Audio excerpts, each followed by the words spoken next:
Hi everybody, welcome to my channel. This is my reaction video for Mandalorian Season 2, the second half of Season 2. If you missed the first half and you want to watch it, click here or go to my YouTube channel and find it and come back.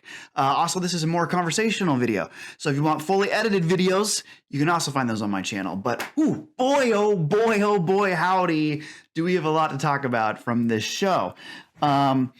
It got interesting, right? I still think there's a lot that needs to probably be done as far as Din Djarin's relationships. But at least we're putting him in more interesting scenarios now. We kind of broke away from that routine where he was fighting a different beast of the week sort of thing, and that was a little mundane. And now we're challenging his belief system. We're challenging his commitment to the child, and all of that is way more entertaining. So let's just start going through these episodes one at a time, starting with number 5, The Jedi. And of course, this is the one that I think this was the best episode of the season, to be perfectly honest. We finally get to see Ahsoka Tano in live action. So she looks great. I mean, the headtails, the Leku headtails are definitely too short. And I knew that the second I saw it. I was like, this doesn't look like Ahsoka from Rebels at all. But it makes sense that the actress, you know, has to be able to move. From a practical standpoint, heavy headtails like that would definitely get in the way from her fight choreography, which all of her fighting looked really amazing too. I mean, that opening scene when she's slashing those guys in the shadowy forest and the fog, it's just really good atmosphere, really good fighting, really good introduction to a character that many Star Wars fans love. But what really makes this episode great is the scene work with Ahsoka and Mando and Grogu when they're testing his abilities. And we learned that Baby Yoda's real name is Grogu. There's a moment where they're teaching him to throw the ball back and forth with the Force, right? And we get to see Ahsoka really shine in that moment and her personality come out. Again, I think that's probably because of Dave Filoni being the writer. He's the one who has really developed this character over the last decade. We also get to see Mando and Grogu bond. And we get to see Mando be proud of the little baby. I mean, he's a proud papa. And that's what we want to see on screen. It's important that we see these bonding moments happen between father and son. So cute. But yeah, then later we get to see that Ahsoka says that she's unwilling to train him because of his attachment to Din Djarin. And for those of us who know the character, she's obviously referring to Anakin. She even says in the scene that she has seen what an attachment like that can do to even the greatest Jedi Knight. Now, I don't know what kind of effect that's going to have on the more casual Star Wars fan, but for us big Star Wars losers, it's a lot of fun.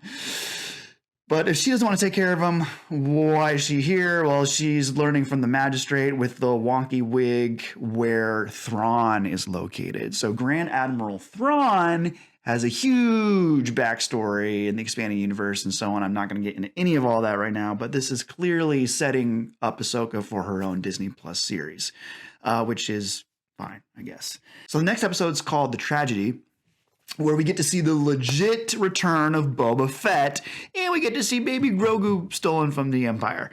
So Boba Fett is played by Tamura Morrison. He looks great. He's a lot thicker than the late Jeremy Bulloch, who played the Boba Fett character in the original trilogy and recently passed away like less than a week ago. But I guess we can just assume that Boba Fett, can just kind of put on some weight in old age because he's gotten up there now.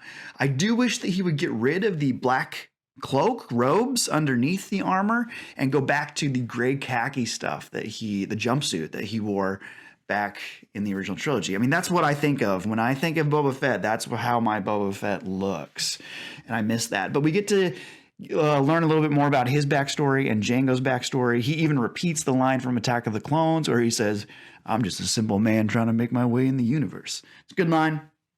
We learned that Jango was in fact a foundling just like Din Djarin, which essentially means he was an orphan taken in by the Mandalorians and raised by their culture, and he fought in the Mandalorian Civil War.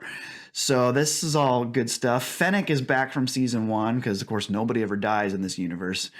So I'm a little worried that they're going to start overdoing that. Thank God they didn't bring back Mace Windu like the internet was saying. They were like, oh, it's going to be Mace Windu who takes Grogu and trains him. I'm like, please don't bring another person back from the dead. We already have Boba Fett here, and now we have Fennec Shand here. We don't need a third or fourth person. But apparently Boba Fett like gave her a new stomach. She like opens up this compartment on her gut, and she's like, look, I got magic robot parts now. I'm like, okay, whatever, Fennec. All that aside, there's some quality moments here for Din Djarin and Grogu to bond. I think the first 10 or 15 minutes of this whole episode is just them in the ship talking, and he's basically saying to the baby, you know, I don't want to let you go. Like, you can see the conflict within him. So that's good stuff. They're playing catch. He flies the baby down to the surface of the planet and then sets him on the stone. All good work. Later, we see the Dark Troopers that Moff Gideon sends down to capture the baby. Not a huge fan of the look and the design of the Dark Troopers. They seem very Iron Man, Legion to me, like from the Marvel Cinematic Universe, which makes sense because Jon Favreau, of course, works on both projects. But I'll get over it. All right, next episode is The Believer, which I think is the weakest of the bunch. Bill Burr and his infinity scarf need to just go away. I don't like him in this role. The dude is not even a fan of Star Wars. He went on a long rant several years ago about how he doesn't like Star Wars, so why is he getting cast in the role? I mean, when I auditioned for Grease back in high school, I remember trash talking the show at the auditions, and guess what? I didn't get cast because that's how this works. But I just don't understand, like, the character itself is actually written quite well. In fact, the scene where they're driving in the Juggernaut up to the refinery, him and the Mando, is really well written because he's challenging Mandalorian, and he's like, so what's the rule, Mando? Is it that we can't see your face, or that you can't take a helmet off? Because now you're not even wearing your own helmet. And the line where he says, everybody's got lines they won't cross until things get messy. Like, all that I love. I just think he was miscast. But you want to talk about somebody who wasn't miscast? The actor who plays the Imperial officer in this episode is awesome. And I know that in the original trilogy, George Lucas would only cast English actors to play Imperials. And of course, they had the British accent. Well, this guy has got the Southern drawl, and it works really well. I think he is delightfully scary and has a great performance that I thoroughly enjoyed. And Pedro really takes advantage of every moment that he is unmasked. Because if you remember, he has to take off his mask in order to have his face scanned at that terminal. And I don't even think he has any lines really in that scene. He might have one or two, but when they're sitting around the table, he does all this brilliant acting with his eyes. And the way that he looks at Mayfeld, he's like communicating to him like, oh man, dude, we are in a tight spot. How are we going to get out of this? And then of course, Mayfeld just shoots the officer across the table, which is a bold choice. And, you know, good for them. Writing these bold choices is the direction I want to see this show continue to go. Now, I do want to take a moment here and talk about the character stuff and Din Djarin's relationships, because I think it's been a problem all season long, and even in season 1. He's just not in a close enough proximity to anyone to develop meaningful relationships. And I love that Cara Dune is back for these last 2 episodes. But if you remember, when we first got to learn more about her character, she revealed that she was from Alderaan, right? And that she had lost everybody when the planet was destroyed in A New Hope. Well, that conversation, instead of having it with a no-name New Republic pilot that we don't care about, should have happened with the Mando, because we don't have an opportunity to see them be vulnerable with one another. And I think the show is desperate for that sort of scene work and character dynamics. But yeah, I mean, they're the right conversations happening.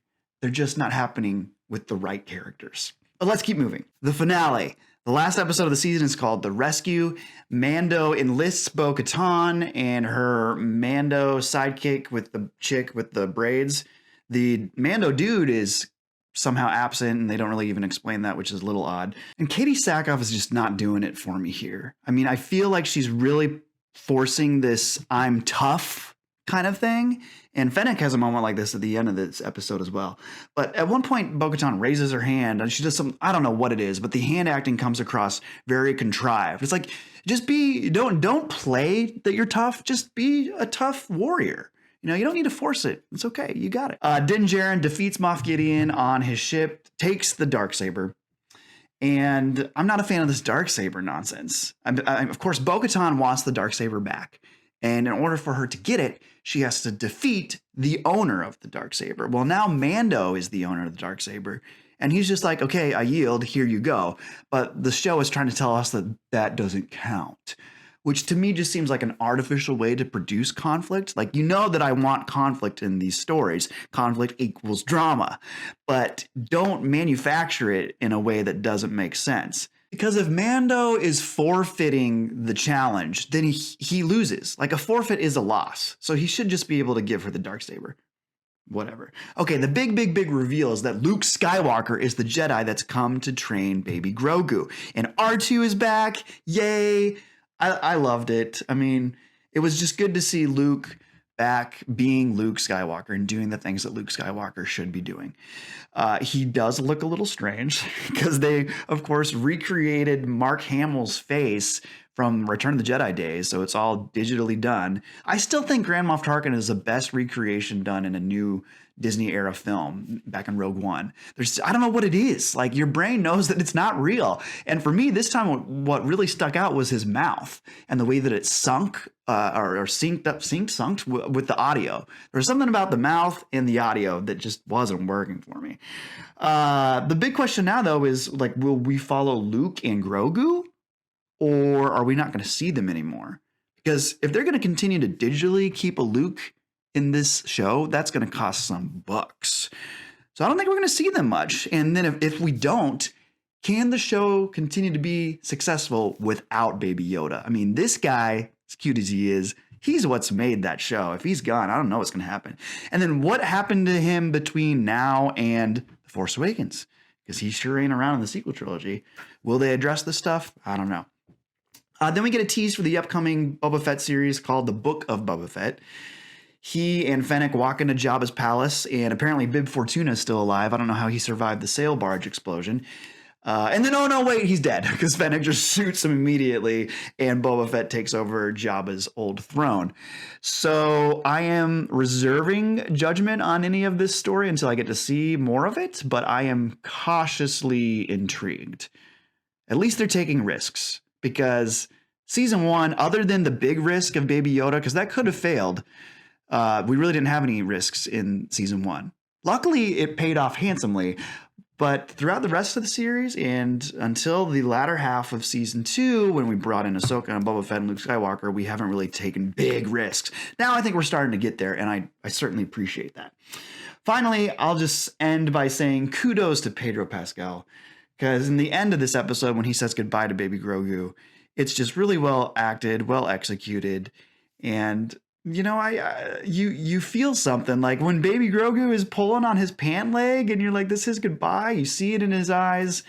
I could probably do a whole nother video on the beats, go beat by beat, why that scene really works as well as it does. But I'll just let it be and just say, it was nice. Good job, Pedro. Okay. Those are my thoughts on Mandalorian Season 2. Do you agree? Do you disagree? Leave a comment below, like this video. Happy holidays and Merry Christmas. Wear those ugly Christmas sweaters with pride. And as always, may the Force be with you.